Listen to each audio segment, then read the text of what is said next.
लीजियान बहुत डर रही होती है तो डॉक्टर उसका ध्यान भटकाने की कोशिश करते हैं और इस तरह से लीजियान को पता भी नहीं चलता कि उसके दांत के साथ क्या हो रहा है। हो जाने के बाद लीजियान भागने जाती है तो हमें पता चलता है वो डॉक्टर और कोई नहीं बल्कि लिंग शाओ था। लीजियान भी हैरान हो जाती है उसे देख के। लिंग शाओ को लगा था वो उसे पहचान लेगी बट ऐसा नहीं होता। लिंग शाओ उसका हाथ पकड़ता है पर उसका ये वाला टच कुछ अलग ही था जिस वजह से लीजियान भी ऑकवर्ड फील कर रही थी।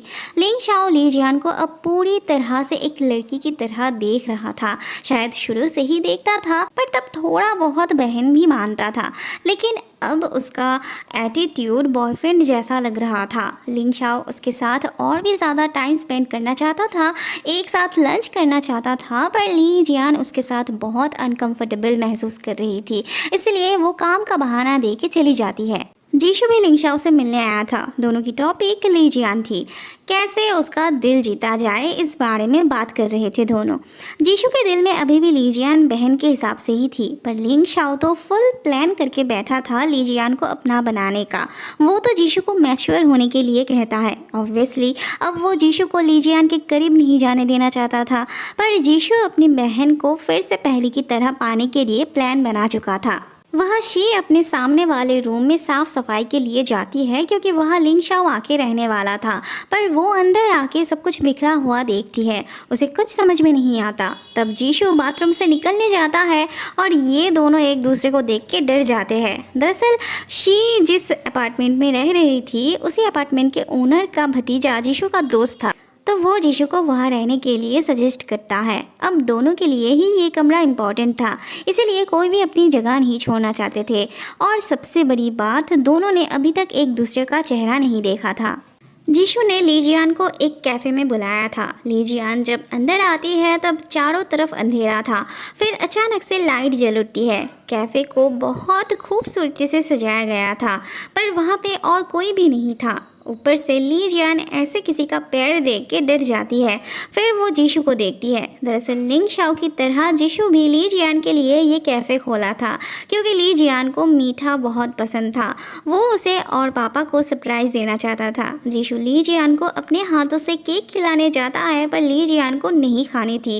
एक तो सुबह वो डेंटिस्ट के पास गई थी, ऊपर से उसका मन भी नहीं कर रहा था, पर जीशु के ज़बरदस्ती करने पे वो छोटा सा बाइट लेती है। पर दूसरी बार वो जब ज़बरदस्ती करने जाता है तब लीजियान बहुत ज़्यादा इरिटेट हो जाती है और जीशु के साथ रूड बिहेव कर बैठती है। जीशु को उदास होते देख वो तुरंत ही अपना गुस्सा कंट्रोल कर लेती है और फिर थोड़ी देर बात करके काम का बहाना देके चली जाती है। शी टैंग से लिंग शाओ के बारे में बताती है तो वो गुस्सा हो जाती है। गुस्सा इस बात के लिए क्योंकि उसने लीजियान को दर्द दिया था, उसे छोड़ के चला गया था। शी बताती है कि वो उनके घर आने वाला है।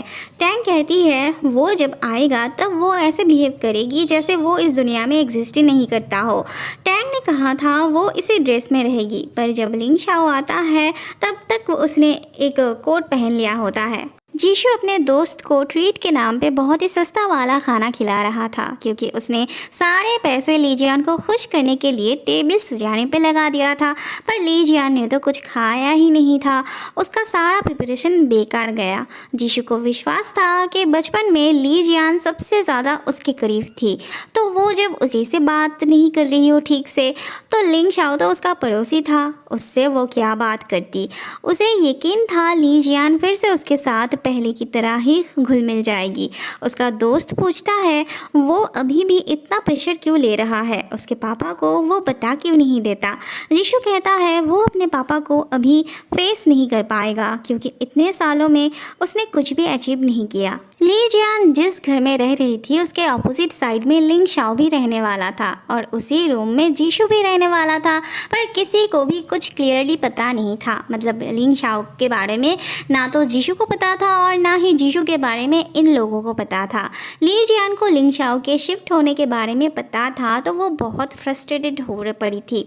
उसे कुछ अच्छा नहीं लग रहा था। एक दो बार मिलना तो ठीक है, पर हर रोज़ उसका चेहरा देखना, उससे मिलना उसे बहुत अनकंफर्टेबल फील करवा रही थी।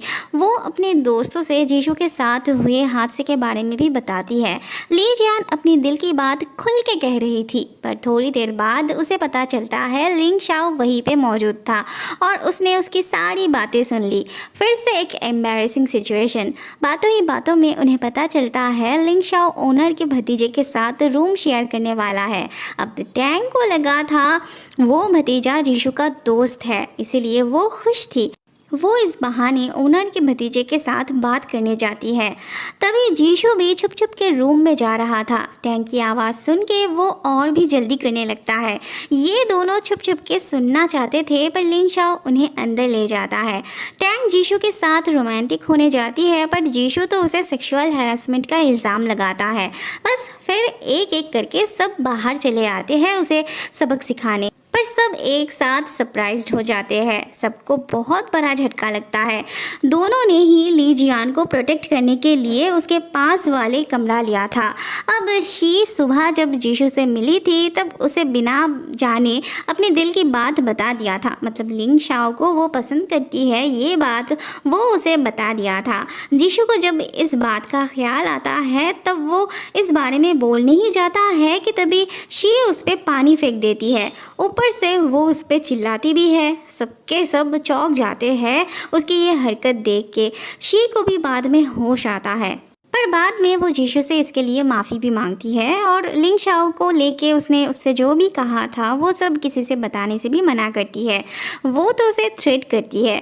थोड़ी देर बाद लिंग शाओ आता है तो शी चली जाती है। जीशू फ्री में रहने वाला था यहाँ, पर अब ये दोनों साथ में रेंट भरने वाले थे। रात में जीशू सोचते ही जाता है कि ली जियान को वो क्या मैसेज भेजेगा, सुबह उठ के क्या बात करेगा। वहाँ ली जियान भी परेशान थी ये सोच के कि उसे अपने भाइयों के साथ क्या बात करना चाहिए।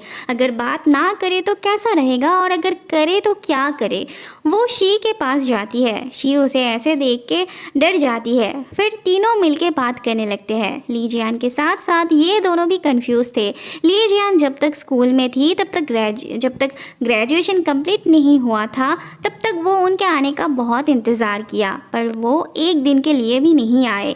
फिर धीरे धीरे वो उनके बिना यूज्ड होती गई। अब वो दोनों उसके लिए स्ट्रेंजर के जैसे थे। उसका दिमाग खराब हो रहा था। टैंग उसे बोलती है लिंग शाओ और जीशू अब उसके रिलेटिव जैसे है तो वो उनके साथ वैसे ही ट्रीट करे, हंस के दो चार बात कर ले, किसी ओकेशन पे उन्हें इनवाइट करे। बस ली जियान उसके इस आइडिया से एकदम रिलैक्स हो जाती है और अगले ही दिन वो जीशू को उसके पापा के बर्थडे पे इनवाइट करती है।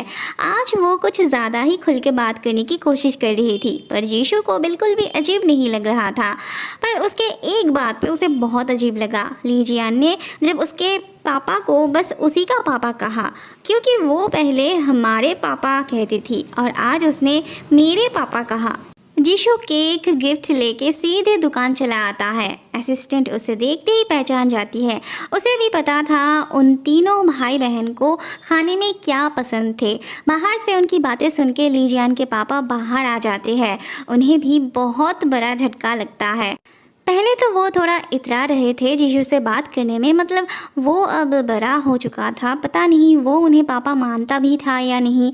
पर जीशू तो अपना सर झुकाता है उनके सामने। उसके पापा उसे उठाते हैं और अपने सीने से लगाते हैं। दोनों ही बहुत इमोशनल हो पड़ते हैं। जीशू इतने सालों बाद घर आता है। ली जियान के पापा जब उससे उसके पापा के बारे में पूछते हैं तब जीशू कहता है वो उनके बारे में बात ना करे और वही उसका असली पापा है।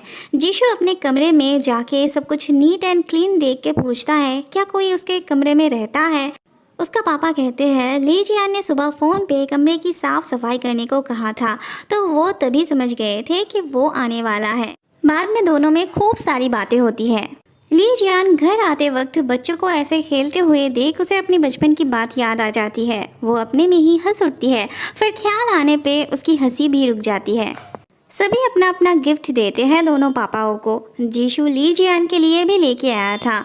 अब लिंग शाओ के आने के बारे में उसे कुछ पता नहीं था तो वो उसके लिए कुछ नहीं लाया था।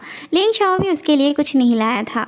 बाद में खाते वक्त अंदर से विशिंग कैंडीज लाने जाने की बात होती है तो लिंग शाओ उठता है। जीशु उसे जब रोकने जाता है तब लिंग शाओ के शर्ट के अंदर से उसे बहुत बड़ा दाग दिखने को मिलता है। सभी को उसके लिए बहुत टेंशन होने लगती है, पर लिंग शाओ असली रीज़न नहीं बताता। ऐसे में वो कहता है उन्होंने भी तो अपनी प्रॉब्लम के बारे में छुपाया था। जीशु को पता चलते ही वो चीख उठता है उसे कुछ ना बताने के लिए। ली जियान गुस्से से कहती है अगर उन्हें पता भी होता तो क्या वो वापस आते।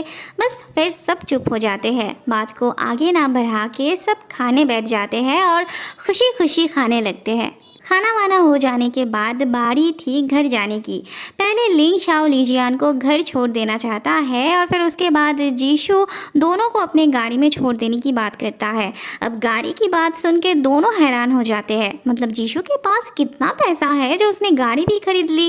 फिर हम देखते हैं उसने ऑनलाइन से सेकेंड हैंड स्कूटी मंगवाया था। उसके गाड़ी स्टार्ट करते करते लिंग शाओ उसे घर छोड़ देने की बात करता है, पर तभी लीजियान के बॉयफ्रेंड का मैसेज आता है और वो जल्दी से वहाँ से भागती है। बॉयफ्रेंड के बारे में सुन के लिंग शाओ का मुंह उतर जाता है और जीशु ली जियान के पीछे जाने लगता है, पर बीच रास्ते में उसका स्कूटी उसे धोखा दे देता है। लिंग शाओ छत पे उदास बैठा था। वो ली जियान को कॉल करने जाता है पर उसका फ़ोन बिजी आ रहा था क्योंकि वो अपने बॉयफ्रेंड से बात कर रही थी। वहाँ जीशु सिग्नल पे अपनी मॉम को देख के स्कूटी छोड़ के उनके पीछे दौड़ने लगता है, पर कोई फ़ायदा नहीं होता। वहाँ लिंग शाओ अपनी मॉम की वॉइस मैसेज सुन रहा था। उन्होंने अपने बेटे को जैसे यहाँ पे गर्मियों की छुट्टी काटने भेजा था। उसके जाने ना जाने से उन्हें आज भी कोई फ़र्क नहीं पड़ता था।